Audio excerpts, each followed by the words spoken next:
It's a delicious recipe. Let's start this one by adding 1 grated carrot into a bowl. I'm also going to add 1 cup of oat flakes, and let's mix this all together. The taste of this recipe is going to surprise you. It is so good. All right, after mixing everything well, let's go ahead and add 3 eggs. I'm also going to add 1 red onion, some black pepper, and some oregano. Season however you like. I'm also going to add in garlic powder and a bit of salt. Let's go ahead and give this another good mix. Get all these ingredients well combined. I'm telling you that mixing oats and carrots has never been so delicious. This is such a healthy snack that the whole family is gonna like. It really is super tasty. All right, now that everything is nice and mixed, it's time to add the rest of the ingredients. I'm adding 340 grams of tuna, some parsley, and let's give this another good stir. My mouth is already watering. After mixing everything very well, it's time to shape.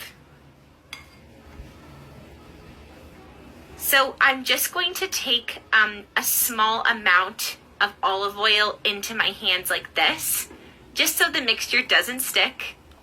And then we're going to take a small amount of our dough, and we're just going to shape it into a little dumpling just like this. Now we're going to want to leave a little well in the middle just like that, and we're going to add some cheese, and then we're going to close it up like this.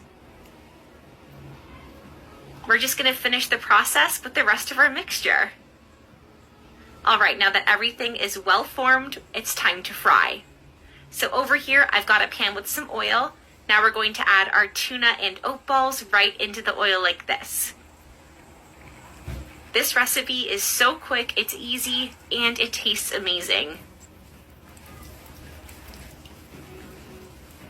We're just going to fry for a few minutes. And I've got this on medium heat, so we're frying on medium heat. All right, after just a few minutes, it's time to carefully turn these over to fry the other side.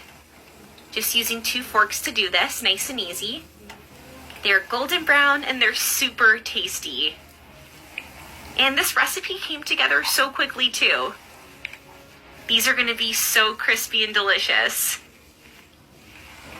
All right, after frying, our dumplings are ready. I'm just going to remove these with a slotted spoon to remove any excess oil when we're taking them out of the pan. And let's add them to a plate. See how pretty these look? These are absolutely beautiful. You have to try this recipe at home. It's such a winner. The taste really will surprise you. All right. They're done. All that's left to do is try these and enjoy them. Get your family together to make this recipe. I promise you'll love it. Go enjoy.